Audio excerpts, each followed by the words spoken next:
ലിപിയേഴുമക്ഷരമതിങ്കേന്നുദിച്ചതിതു ലിപിയേഴുമക്ഷരമിതെന്നങ്ങുരപ്പുജനം അറിയാവതല്ല തവ പരമാക്ഷരസ്യ പൊരുൾ അറിയാറുമായി വരിക നാരായണായ നമഃ.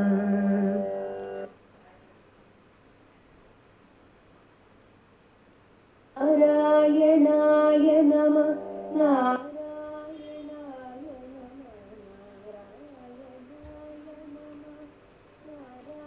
ഹരിനാമ കീർത്തനം professor G Balakrishnan Nair sir എഴുതിയ വ്യാഖ്യാനത്തിൻ്റെ ഓഡിയോ ബുക്ക് നമുക്ക് തുടർന്ന് കേൾക്കാം. ആത്മതത്വം തെളിച്ചെടുക്കാനുള്ള ഉപായമാണ് മന്ത്രസാധന. ധ്വനിമയങ്ങളായ മന്ത്രങ്ങളെല്ലാം ബോധവസ്തുവിൽ നിന്നും രൂപം കൊള്ളുന്നവയാണെന്ന് 45-ാം പദ്യത്തിൻ്റെ വ്യാഖ്യാനത്തിൽ നാം പ്രതിപാദിച്ചിട്ടുണ്ടല്ലോ. ആചാര്യൻ തൻ്റെ കീർത്തനത്തിൽ ആവർത്തിക്കുന്നത് നാരായണായ നമഃ എന്ന മന്ത്രമാണ്. ഈ മന്ത്രം സപ്താക്ഷരിയാണ്. ഇതും ആ പരമാത്മാവിൽ നിന്നും രൂപം കൊള്ളുന്ന മന്ത്രമാണെന്നും ഇതിനെ അവലംബിച്ചാലും പരമാത്മാവിൻ്റെ പൊരുൾ അറിയാറാകുമെന്നുമാണ് അടുത്ത പദ്യത്തിൽ വിവരിക്കുന്നത്. 64-ാം പദ്യം.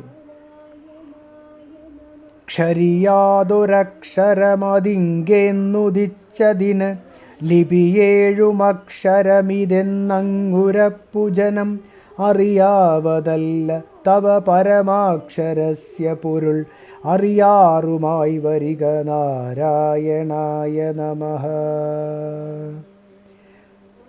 ക്ഷരിയാതൊരക്ഷരമതിങ്കേന്ന് ഒരിക്കലും നാശമില്ലാത്ത പരബ്രഹ്മ വസ്തുവിൽ നിന്ന് ഉദിച്ചതിന് ഉദയം ചെയ്തതാണീ ലിപി 7 അക്ഷരം 7 ലിപിയിലുള്ള നാരായണായ നമഃ എന്ന ശാശ്വത മന്ത്രം എന്നങ്ങുരപ്പൂജനം എന്ന് സത്യദർശികൾ പറയുന്നു.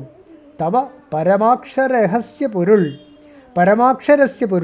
ഭഗവാന്റെ ശുദ്ധവും ശാശ്വതവുമായ സ്വരൂപരഹസ്യം അറിയാവതല്ല, ഇനിയും അറിയാൻ കഴിഞ്ഞിട്ടില്ല. അറിയാറുമായി വരിക. ഈ സപ്താക്ഷരി മന്ത്രത്തിൻ്റെ ഉപാസന വഴി അതറിയാൻ ഇടവരട്ടെ. നാരായണായ നമഃ. നാരായണന് നമസ്കാരം. ഒരിക്കലും നാശമില്ലാത്ത പരബ്രഹ്മ വസ്തുവിൽ നിന്നും ഉണ്ടായതാണ് 7 ലിപിയുള്ള നാരായണായ നമഃ.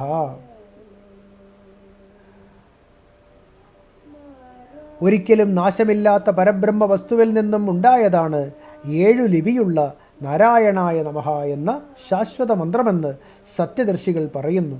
ഭഗവാന്റെ ശുദ്ധവും ശാശ്വതവുമായ സ്വരൂപരഹസ്യം ഇനിയും അറിയാൻ കഴിഞ്ഞിട്ടില്ല. സപ്താക്ഷര മന്ത്രത്തിൻ്റെ ഉപാസന വഴി അതറിയാൻ ഇടവരട്ടെ. നാരായണന് നമസ്കാരം. മന്ത്രങ്ങൾ പരമാത്മാവിൽ നിന്നും ഉദയം ചെയ്യുന്നവയാണോ? മന്ത്രോപാസന കൊണ്ട് പരമാക്ഷരത്തിൻ്റെ പൊരുൾ വെളിപ്പെടുമോ എന്നും മറ്റുമുള്ള കാര്യങ്ങൾ 45-ാം പദ്യത്തിൻ്റെ വ്യാഖ്യാനം നോക്കി മനസ്സിലാക്കുക. അക്ഷരക്രമത്തിലുള്ള സ്തോത്രരചന അവസാനിപ്പിച്ചിട്ട് അടുത്ത 2 പദ്യങ്ങളിൽ ആചാര്യൻ ഗ്രന്ഥം ഉപസംഹരിക്കുകയാണ്. തൻ്റെ സ്തോത്രപദ്യങ്ങളിൽ വല്ല പിഴയും വന്നുപോയിട്ടുണ്ടെങ്കിൽ ഗുരുനാഥൻ അത് തീർത്തരുളണമെന്നും ജനങ്ങളുടെ ദുഃഖം ശമിച്ചു കിട്ടാൻ ഇതുപകരിക്കണമെന്നുമാണ് 65-ാം പദ്യത്തിൽ പ്രാർത്ഥിച്ചിരിക്കുന്നത്. Audio book തുടരുന്നതാണ്.